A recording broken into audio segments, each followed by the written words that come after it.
Hi, my name is McKinley, and in this video, I'm going to tell you about my 3 favorite reads of the week and my favorite cover of the week for the week of Wednesday, April 13th. But before I do that, I want to thank you for clicking on this video because I know you got so many other boxes to click on. Now, before I talk about my 3 favorite reads of the week and my favorite cover of the week, you know I got to show you the haul. And as with all my videos, I'm going to show you the haul starting off with Marvel, DC, Image, and then I'm going to show you the real indies. Like most weeks, I have no Marvel. So let's get straight to DC, and we'll start off with Shadow War Alpha. I think that's the name of this. Future State Gotham. Batgirls. And that rounds out the DC haul. So we'll go straight to Image, and we've got King Spawn. And that rounds out the Image haul. So now let's move on to the real indies. And we're going to start with a book that I thought came out last week. Pittsburgh Zombie told me it came out last week. But I have 2 LCSs here in town, and neither one of them had this book until this week. This is Red Room by Ed Piskor. I always have trouble saying his name. And I also know that Golden Apple didn't get Red Room until this week too. Red Room Trigger Warnings. So this book, I think, came out last week on the East Coast and maybe came out this week on the West Coast. I don't know, but I didn't get it until this week. So for me, it's a new book this week. I also picked up The Last Book You'll Ever Read by Cullen Bunn. Immortal Red Sonja. There's going to be a bunny and... Oops. There's going to be a bunny and bear on this someday. Well, definitely a bunny. Maybe a bear, too. On Dynamite, Sheena, Queen of the Jungle, with this week's Rose Besch cover. Super hot, right? Gotta get my... You don't want to see my fingers on that. And rounding out the haul, Evil Ernie. And this... I think I recognize this X-Men homage because I think I remember buying that original X-Men on the newsstand at the Special Store, which is where the store that my grandpa would take me because he bought the racing form every day. And the racing form is, if you're betting on horses, my grandpa knew everything about horse racing. And every day he would go to either the Special Store or maybe 1 or 2. There were 2 liquor stores also close to us that sold the daily racing form. And to get to go to the Special Store was the treat because they also sold comic books.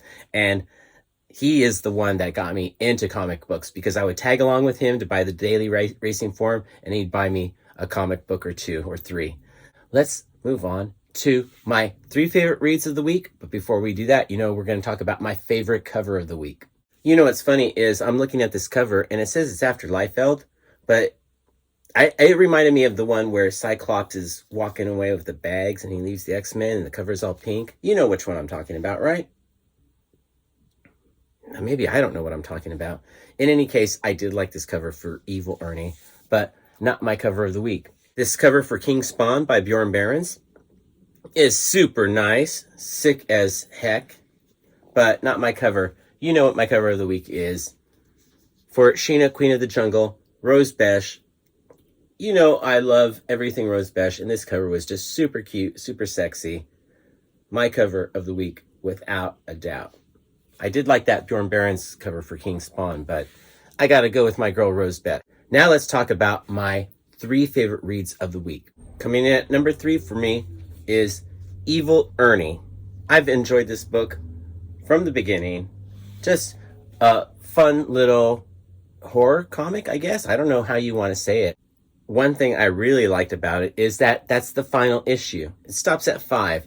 It's not going over and over. It's not extending its welcome like some other books that just, it seems like 5 or 6, end it right there. The story doesn't need to go on any further. I think that might have been what puts Evil Ernie into my top 3 this week, is because it ends the arc. That's it. It didn't overextend its welcome. Coming in at number 2 for me this week was one of my guilty pleasures, Batgirls. This probably isn't written for somebody like me, an old man, but I still enjoyed it. It's a fun book. a fun read, and like I've said before, it's a guilty pleasure. So I enjoyed Batgirls, and that was my second favorite read of the week. If it'd been a heavier week with more books out there, it might not have come in my top 3, but kind of a light week this week. Now let's move on to my favorite read of the week, and I think you already know what that is. I'm sorry, Sequential Geek, but it has to be said. Coming in at number 1, my favorite read of the week, Red Room Trigger Warnings by Ed Piskor. Say what you want about him, but he is, without a doubt, in the last 2 years, the best comic book writer going. He writes the best stories, and good golly, the only person coming close to him is the Tiny Onion, who doesn't even get to be in the same dialogue as far as I'm concerned, because the Tiny Onion writes 2 less pages per comic book than everybody else. So he's skimping out on some writing, if you ask me. Ed Piskor doesn't know about skimping out because he writes a great story from start to finish.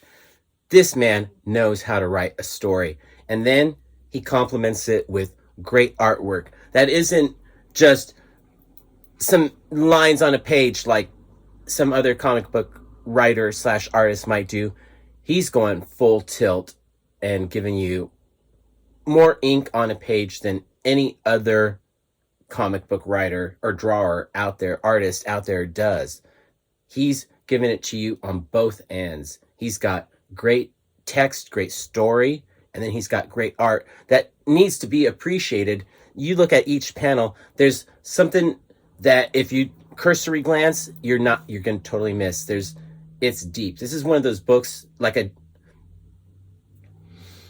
Mick Jones once said he thought Sandinista was like one of those desert island discs where you just, or like a record that you take if you're on an oil rig and you just have one record and you got to make it last for the next 3 months.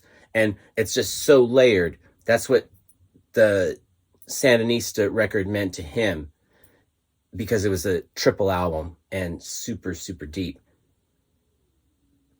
Red Room Trigger Warnings and Red Room is just like that. It's super, super deep because it's got great story. It's got great art that needs to be looked at with more than just a quick glance. There's stuff in the background, in the foreground, that you might miss if you're just looking at it really quickly. Pound for pound, the best comic book going right now. Let me know what you think in the comments below. Thanks for watching. I really appreciate it. And like I say every video, peace, love, Bunny and Bear.